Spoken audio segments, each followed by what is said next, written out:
Hey, Conscious Habit listeners. My goal is to help support you on your journey of discovering how to live from your highest and most fulfilled self at home and at work. And in that vein, I have some thoughts I'd like to share with you today. So meditate on this. I want to invite you to see fear a little bit differently. For many years, okay, like most of my life, I saw fear as proof that I wasn't ready, I shouldn't do it, maybe I couldn't do it, proof that I needed more time. I mean, just fill in the blank. I saw fear as proof. And throughout my conscious journey, what's so fun is that I don't think I've ever gotten to a place where it's like, okay, I got it all figured out. But there is a continual discovery of like, wow, I get to see that differently now. I get to experience that differently now. And I'm having a new relationship with fear. I'm curious, what does fear mean to you? Or does it show up in your life? Is it certain times, like maybe when you're trying something new or going to go make a big decision? Or maybe fear shows up in those small ways, like anxiety over tedious to-dos, or maybe it's anxiousness and worrying for other people. What is your relationship with fear? Something that is super helpful for all of us to know is that fear is our nervous system's response to new, because our mind and our bodies are not wired to be successful. Now, can we rewire them for success? Absolutely, but that's not really their default position. Their default position is to keep you alive. That is their job. And so fear is really just a byproduct of like, hey, this is new and different. So I'm just trying to keep you alive. But that certainly wasn't my relationship with fear. I would feel fear come in instead of realizing like, oh, this is just a normal part of being a human when we're doing something new. I would be like, I would totally have the story wrapped in it, Like, oh, I can't do this. I'm not ready. I don't know what I'm doing.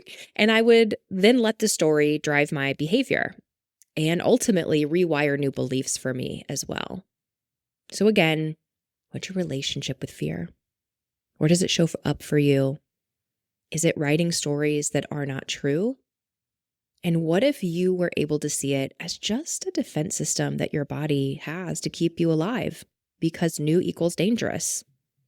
Thank you, body. Thank goodness that it has this way of keeping us alive. Now, the thing that we need to remind ourselves of is that in most cases, this new is not life-threatening.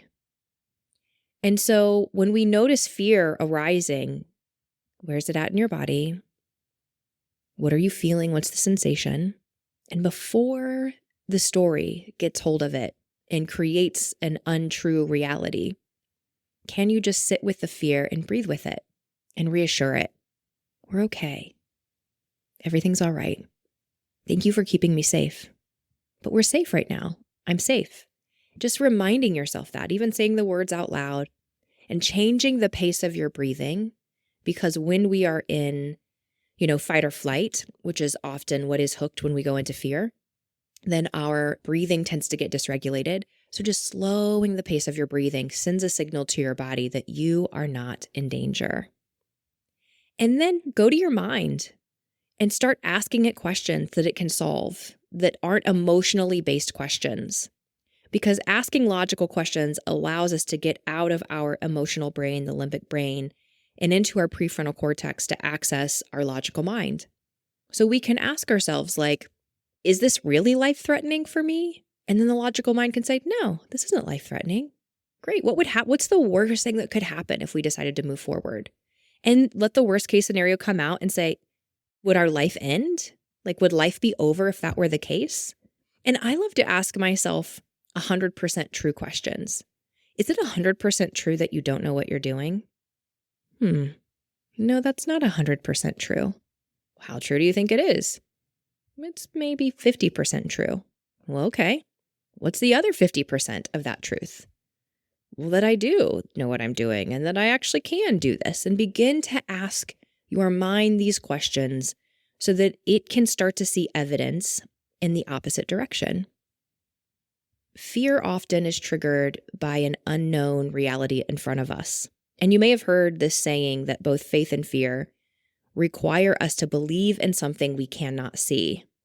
So fear is just believing in a threat that is not real in front of us yet. And faith is believing that we'll be supported, and we'll figure it out. It's whether it's faith in self or faith in the outcome or faith in a greater source. It doesn't matter. Faith still requires us to believe in something that we cannot see. And so then which do we choose to believe in, right? Do I want to believe in the I can't? Or do I want to believe in the I can and I have the capacity to figure all of this out? Our relationship with fear is really the change maker in our lives. It's the change maker in how far we're able to go, those beliefs that we have about ourselves, where they limit us and where they propel us, the relationships that we're connected to, the passions we pursue in our lives. And more, I have come to believe that it's not really the experiences themselves that we fear. It's the emotions that are tied to that. So maybe fear creeps up because the fear on the other side, what's trying to protect us from is failure. Because for whatever reason, we've got this hardwiring that failure equals I'm not worthy, I'm not lovable. Maybe failure equals I'm afraid I'm going to be kicked out of the tribe. So maybe it's even more deeply wired, more primordial within our being. But if we can just face all of those hard challenges, those emotions, when they meet us, instead of trying to reject them, instead of trying to create a story around them, if we welcome them in, pull up a seat and say, hey, fear, hey, thanks for trying to protect me. What's going on? What are you thinking about there? And if fear leads you to this additional fear of failure, come on, failure. Have we failed before? How'd we do? Was that good for us or bad for us? Did it help us get to where we are?